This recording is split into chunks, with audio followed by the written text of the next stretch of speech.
to be camera recorded or and no? submitted, so we can't do that. So pretend like there's no camera happening.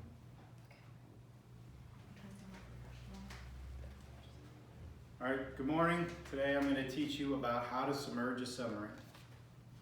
Okay, why is submerging a submarine important to me? That's what you're asking yourself right now because you're sitting here in this conference room. Well, you might have to help a Russian captain defect to the United States, or you may find yourself in front of this gentleman on Final Jeopardy.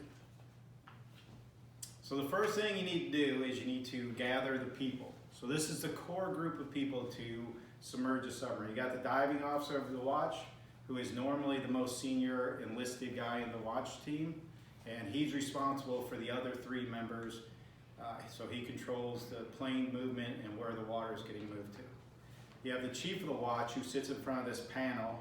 It's a massive panel with probably 100 switches on it, and he controls all that. So he's the busiest guy on the submarine.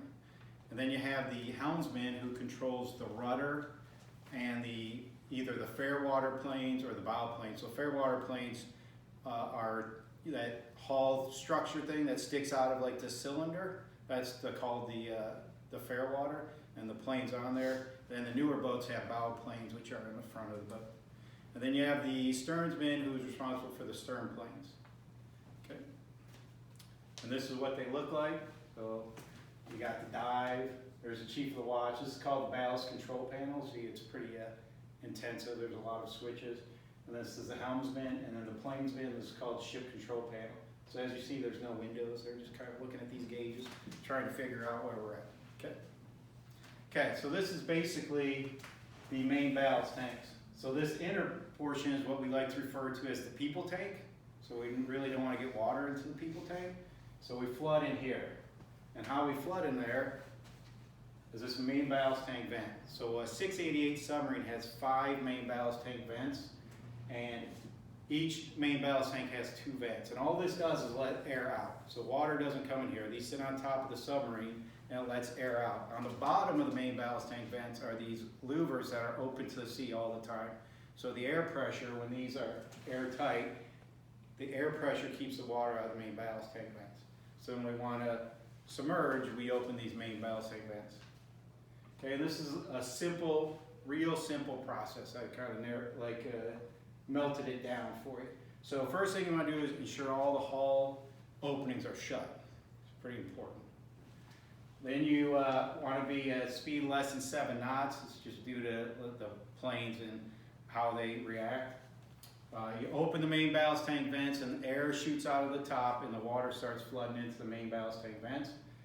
And then you place a downward angle on the submarine, and that lets the water pressure or the water movement push down the submarine. At 50 feet, we shut the vents in case there's a problem. We can do an emergency blow and get all the water out of the ballast tanks and come back up.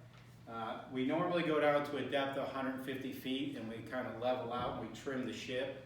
So when we're trimming the ship, we're just making it neutrally buoyant. So we're not sinking or rising. We're just kind of hanging out at 150 feet. And that's normally how we say trim for normal operations. And that's the main purpose of that is when there's a casualty, like a fire or something, we come up to that depth. So we want to be neutrally buoyant there so we don't sink.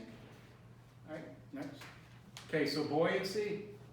So we use a combination of fixed, main, and variable. So fixed ballast is lead. So they put lead in different parts of the submarine to help weight us down. There's the main ballast tank vents, which we just talked about, and variable. There's like 5 tanks on the submarine that we can bring water into that kind of helps us get that trim I talked about to adjust it.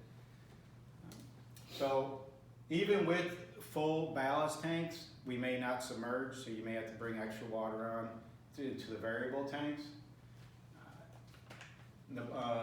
And then submarines should maintain a neutral buoyancy. Again, you don't want to be heavy, so if you lose propulsion, you sink to the bottom. And you don't want to be light, because if you lose propulsion and go to the top, you may be somewhere that you're not supposed to be, and then you'll get in trouble. Okay. Okay, the secret to submarine success: surface the boat as many times as you submerge. This is number 1 rule. And then this This is a submarine doing emergency blow, so basically they're shooting high pressure air into all the ballast tanks, and then that's how we launch out of the water. So you figure that's 6,000 tons of steel shooting out of the water like that, and it's really a fun ride when you do that. Okay. You were all seated at that time? No. So there's obviously not enough seats for everyone, so you just have to kind of like hold on to something.